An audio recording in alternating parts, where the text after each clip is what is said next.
somebody drew the short straw, I guess. But Ram, thank you so much for joining us. Ram is the Director of Research Informatics at LifeMine Therapeutics. He has over 20 years experience in informatics software, data engineering, and he is the research informatics team he leads the research informatics team at LifeMine Therapeutics, which is a biotech company that leverages artificial intelligence and genomics to discover new drugs from nature. It's based here in Boston area.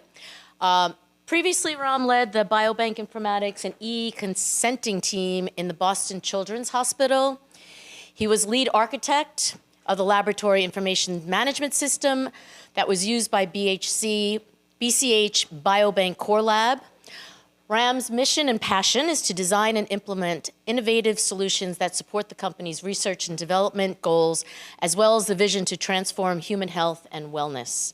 So today he'll be speaking about the research informatics journey, monolithic system to a bespoke informatics ecosystem. Thank you, Ram. Is it on? Yeah. Okay.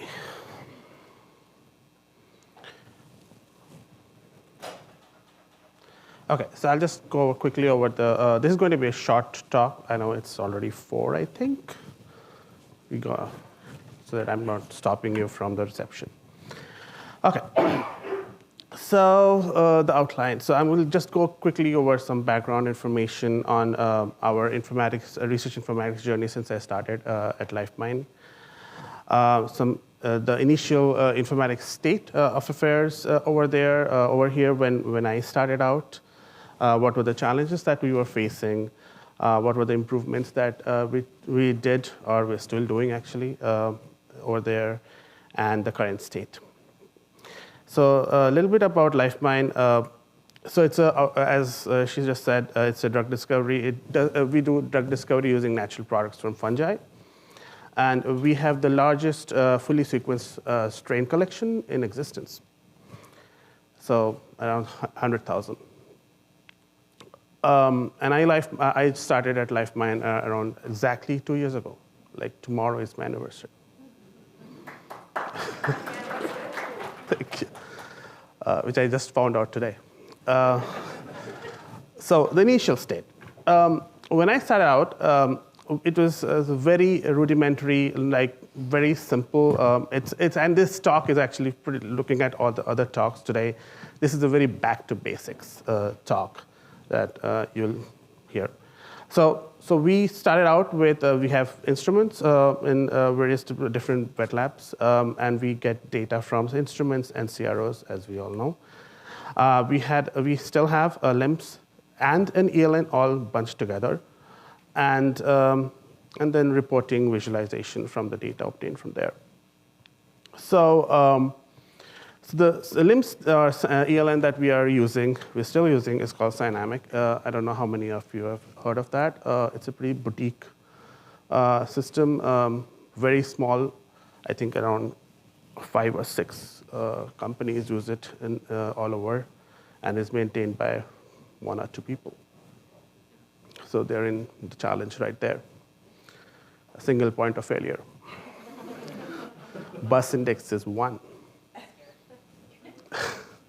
So the LIMS system can do sample tracking, inventory management, all the standard stuff. It has a built-in ELN. It's a feature or a bug, I don't know. It can manage lab workflows, and it can also maintain results data. For visualization, we used to have D360, which is mainly used by chemistry, and Spotfire, which was interestingly not connected to anything. So you would have to install Spotfire as a desktop software and feed it CSV files or whatever. So given this initial state, we had a few challenges, as you can well imagine. So our Dynamic was fairly overloaded, and it was very slow when I started out, because it was used for both reporting, for bioinformatics pipelines using the web API, which is also pretty awesome. And so it was slow to all the users who are actually running the desktop application. Also, like it is a desktop application, not web-based, so which has its own other problems. It has a lot of data, and as I was just saying, that the API was very, very basic. So it doesn't have any built-in methods or anything. You have to just use, like, let's say you have to update a field. You have to basically understand the data model first and then update fields. So it is not a very nice or sophisticated API. So if you want to enhance any of the functionality, you have to, there is no reusable things. You have to actually contact the developer who would write code from scratch and add enhancements, which has to be pushed out to all the users. And there is only one LIMS developer that we know of for this. So as I said, all this was causing a lot of problems with respect to performance, et cetera. And also pulling data from Dynamic was also problematic because there was no data governance. So if a user or a scientist would require, you know what, I want this new field, they will directly contact the vendor and they will just add it without any kind of review or anything. In addition, CRO data was also in a mess. We had several CROs, and all of them would send us these Excel files with all different kind of formats that they could think of. And there would be developers in LifeMine who would figure out, OK, let's just transform all of this to a standardized format and then ingest it into the system. So that's also another mess. So what we did once I started, we came up with a new strategy starting in the first year itself. So our first goal was to de-emphasize the use of Dynamic. So the Dynamic was used for everything, and we wanted to make sure that it is only restricted as an initial data capture tool. So it is connected to instruments, great. It can have all the data, but let's move the ELN away and a few other things. So let's get a new ELN, so at least that part is outside of Dynamic, because the other thing is the ELN in Dynamic is not accessible through the web API. So we had to move it away. Then let's create our own data repositories. Why to put every single piece of data in the same system, which has all these problems if it is not going to be used in the same system? So we figured out, OK, let's create our own repositories which can be exposed to all the users, and they can do their own thing there. Then also, if you want to have enhancements to the application, let's have our own custom applications or something else to leverage the data that we are all getting from various sources. Then standardize the CRO data ingestion, which is fairly obvious if you think about it. And then shift to an MSP model, and that's where we leverage Zifo to increase our agility and ability to scale or not scale based on the requirements. So based on this list, so we established data governance on Dynamic data model. So nobody can willy-nilly just change stuff within the system. We added a wrapper middleware around the web API of Dynamic so that all the access is standardized and easier for users, especially on the data science team. We also created a new database for, we replicated the database in Dynamic so that nobody is directly connected to the production system and slowing it down. This is really helpful. All the read-only use cases were moved over to the replication system. And all bioinformatics pipelines, which only pulling data, or all visualization and reporting use cases moved over there. And that definitely would ease the load on the production system. So ELN, we moved over to, we acquired signals as our primary ELN is LifeMine.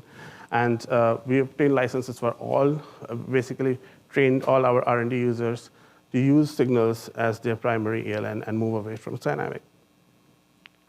We organized it so that all departments, teams, and projects data is fed into the ELN, and we could place access controls based on that.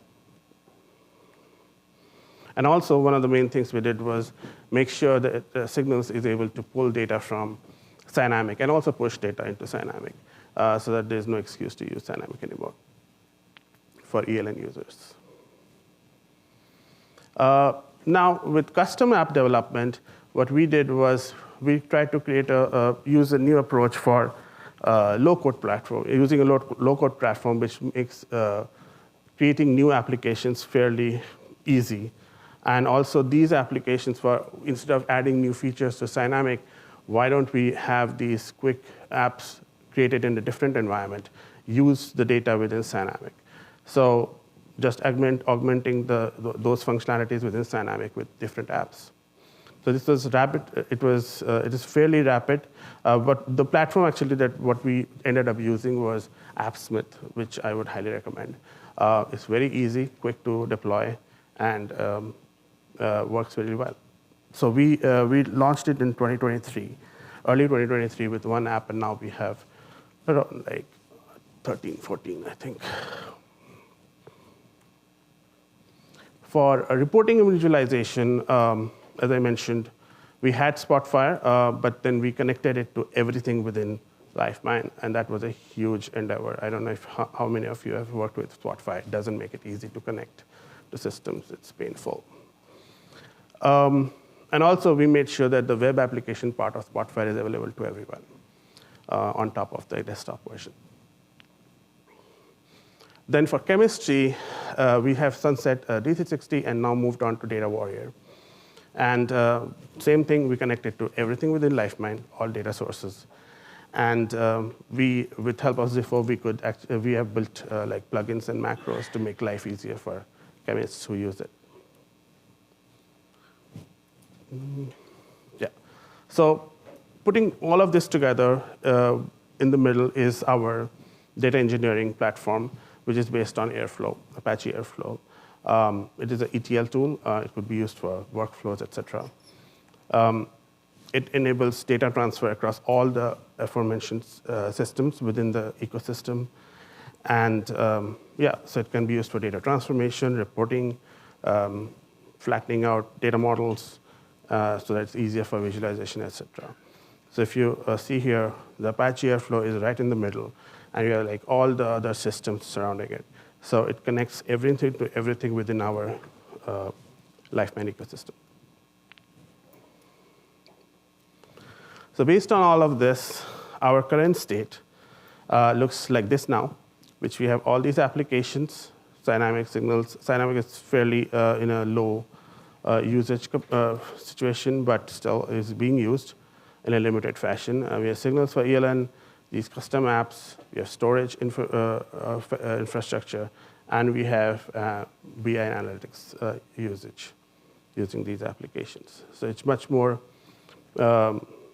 like now scalable, as well as the users like it in this fashion, instead of just relying on one platform. And all of this, I wanted to call out on the team. So we made this, so Zifo team was very helpful with all of this.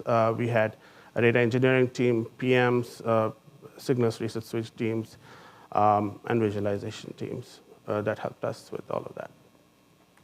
Thank you. Any questions?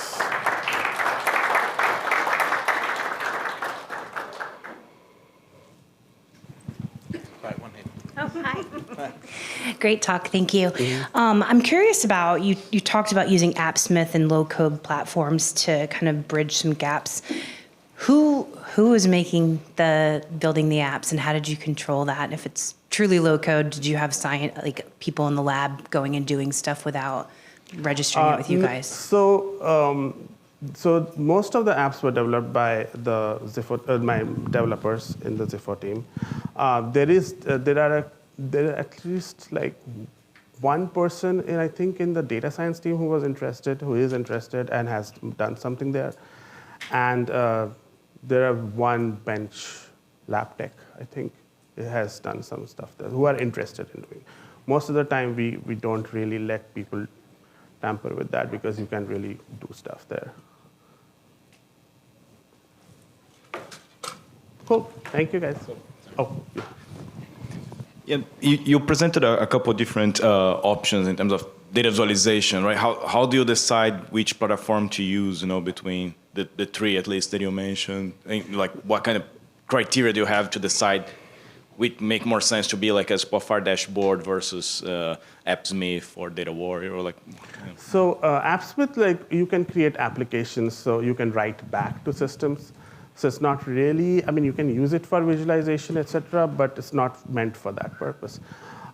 Data Warrior is mostly used by chemistry for structure rendering, et cetera, whereas Spotfire is much more general purpose BI tool. You can do pretty much, and also structure rendering, et cetera. Yeah, you can do there as well. Cool. Thank you. Thank you.